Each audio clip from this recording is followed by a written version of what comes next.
இது மகிமை நேரம். ஆண்டவராகிய இயேசு கிறிஸ்துவின் ஈடு இணையற்ற நாமத்தில் மகிமை டிவி நேயர்களை அன்புடன் வாழ்த்தி வரவேற்கிறேன். இந்த மகிமை நேர நிகழ்ச்சி மூலமாக மீண்டுமாக உங்களை சந்திப்பதில் மிகுந்த சந்தோஷம். இந்த நாட்களில் எவைகளில் பரிசுத்தம் அப்படின்னு சொல்லி நம்ம தியானித்து வருகிறோம்.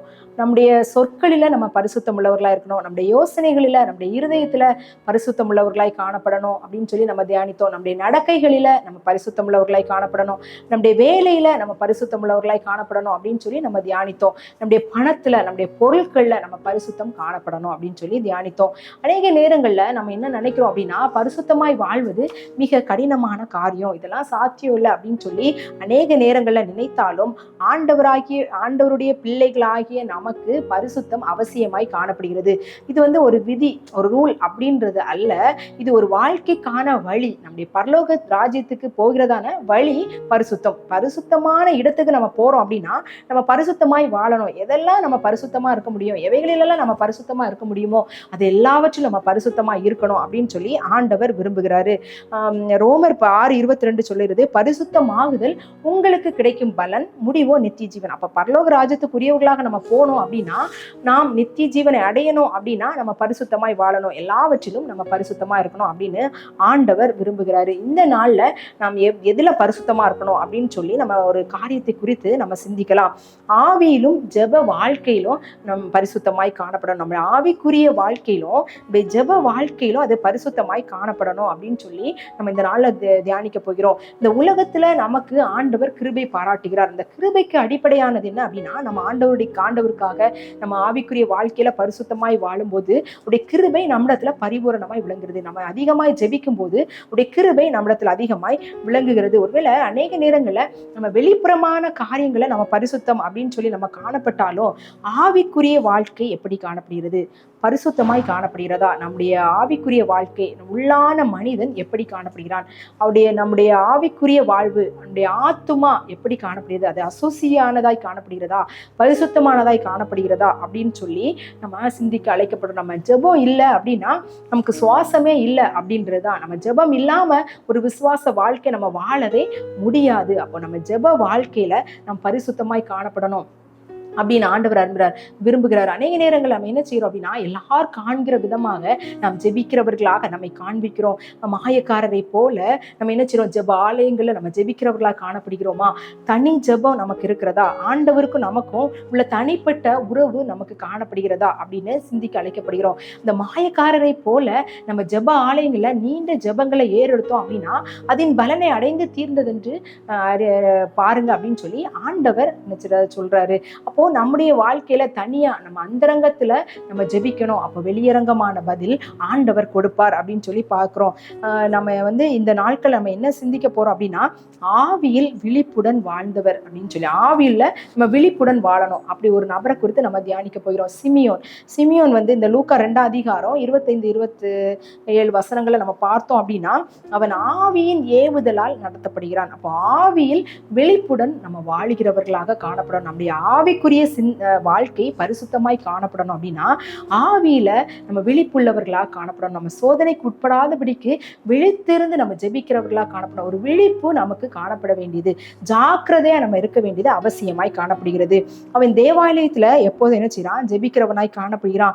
இஸ்ரவேலின் ஆறுதலான இயேசுவை காண அப்படின்னு சொல்லி அவன் என்ன செய்யறான், காத்திருக்கிறான். அவனை கைகளில் ஏந்தி அவரை ஆசீர்வதிக்க அவனுக்கு அந்த சந்தர்ப்பம் கொடுக்கப்படுகிறது. அப்போ ஆவியின் ஏவுதலால் அவன் வாழ்கிறான், ஆண்டவரை தரிசித்தான் அப்படின்னு சொல்லி பார்க்கிறோம். அப்போ அந்த பரிசுத்தமான வாழ்க்கை நமக்கு ஆண்டவரை தரிசிப்பதற்கு அது நமக்கு ஏதுவானதாய் காணப்படும். அநேக நேரங்களில் இந்த உலக பிரகாரமான காரியங்களுக்காக மாத்திரமே நாம் ஆண்டவரை தேடுகிறவராக காணப்படுகிறோம் அப்படின்னா நாம் ஆவியினால் நடத்தப்பட முடியாது.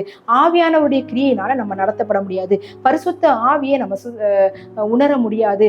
அவருடைய ராஜ்யத்துக்கு நம்ம என்ன செய்ய முடியாது, செல்ல முடியாது, ஆண்டவரை தரிசிக்க முடியாது.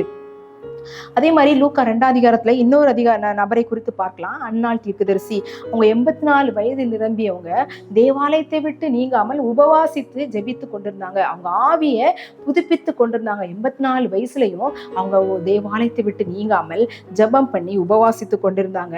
அவங்களும் இயேசுவை தரிசித்தார்கள் அப்படின்னு சொல்லி பார்க்கிறோம். நம்ம ஆவியில பலப்பட்டோம் அப்படின்னா, ஆவியில ஜாக்கிரதை உள்ளவர்களா இருந்தோம் அப்படின்னா ஆண்டவரை தரிசிக்க முடியும். இந்த உலகத்துல ஆண்டவரை தரிசிக்கிற பாக்கியத்தை விட மேலான பாக்கியம் எதுவுமே இல்லை, மேலான ஆசீர்வாதம் எதுவுமே இல்லை. அப்படிப்பட்ட ஒரு பெரிய ஆசீர்வாதத்தை ஆண்டவர் நமக்கு தரணும் அப்படின்னா நாம் ஆவியினால் நடத்தப்படுகிறவர்களா காணப்படணும். ஆவிக்குரிய காரியங்களை சிந்திக்கிறவர்களாக இருக்கணும். மாம்ச சிந்தை மரணம், ஆவின் சிந்தை ஜீவனா இருக்கிறது. அப்போ அந்த ஆவிக்குரிய சிந்தை உள்ளவர்களாக நாம் ஜாக்கிரதை உள்ளவர்களாக விழிப்புள்ளவர்களாக வாழணும் அப்படின்னு சொல்லி ஆண்டவர் விரும்புகிறாரு. அடுத்து ஆவியில் ஜெபித்து வென்றவர். ஆவியில ஜெபித்து வென்றவர் யார் அப்படின்னா எலியா. எலியா தீர்க்கதரிசி நம்மை போல பாடுள்ள மனுஷனா தான் காணப்பட்டாரு. ஆனா அவர் என்ன செய்யறாரு, அவர் ஜெபித்ததுனால அந்த வானம் அடைக்கப்பட்டு மழை பெய்யாதிருந்தது. அந்த மழை பெய்யாதிருந்த காலத்துல ஆண்டவர் என்ன செஞ்சார், எலியாவை போஷித்தார் அப்படின்னு பார்த்தோம். அந்த பஞ்ச காலத்துல எலியாவை போஷித்தார். அவர் ஜெபித்து வென்றார். அதுக்கப்புறம் அவர் ஜெபம் பண்ணினதுக்கு அப்புறம் தான் என்ன செய்யுது, மழை பெய்தது. அவர் வானத்தை அடைக்கக்கூடிய ஒரு வல்லமை அந்த ஜெபத்தின் மூலமாக பெற்றுக்கொண்டார். இந்த நாட்கள்ல நாம் எதற்காக நம்ம ஜெபிக்கிறோம்? ஆண்டவருடைய வல்லமையை சுதந்திரித்துக் கொள்வதற்காக ஜெபிக்கிறோமா? இந்த உலக பிரகாரமான ஆசீர்வாதத்தை சுதந்திரித்துக் கொள்வதற்காக ஜெபிக்கிறோமா அப்படின்னு சிந்திக்க நாம் அழைக்கப்படுகிறோம். ஆவியிலும் ஜெபத்திலும் நமக்கு பரிசுத்தம் காணப்படும் போது நாம் அந்த வல்லமையை பெற்றுக்கொள்ள அந்த சக்தி, அதாவது ஆண்டவருடைய கிருபையை, அவர் என்ன சொல்ற, விசுவாசிக்கிறவர்களா நடக்கும் அடையாளங்களை நம்ம செய்கிறதற்கு உடைய வரங்களை பெற்றுக்கொள்கிறவர்களாக ஆண்டவர் நம்மை மாற்றுவார். அடுத்து பார்த்தீங்கன்னா இரவெல்லாம் ஜெபித்தவர் யார் அப்படின்னா இயேசு கிறிஸ்து. இரவெல்லாம் ஜெபிக்கிறாரு. லூக்கா 6ஆம் அதிகாரத்தில் நம்ம பார்த்தோம் அப்படின்னா அவர் ராம் முழுவதும் அவர் ஜெபித்தார். எதற்கு அப்படின்னா அடுத்த நாள் அவர் அந்த சீஷர்களை அவர் என்ன செய்கிறாரு, அவர் செலக்ட் பண்றாரு. இப்போ சீஷர்களை செலக்ட் பண்றதுக்கு முன்பதாக அவர் ஜெபிக்கிறார். ஒரு காரியத்தை செய்கிறதற்கு முன்பதாக அவர் முழுதும் ஜெபிக்கிறார். நாம் அநேக காரியங்களை செய்கிறோம், நம்ம ஜெபத்தின் மூலமாக அந்த காரியங்களை செய்கிறோமா?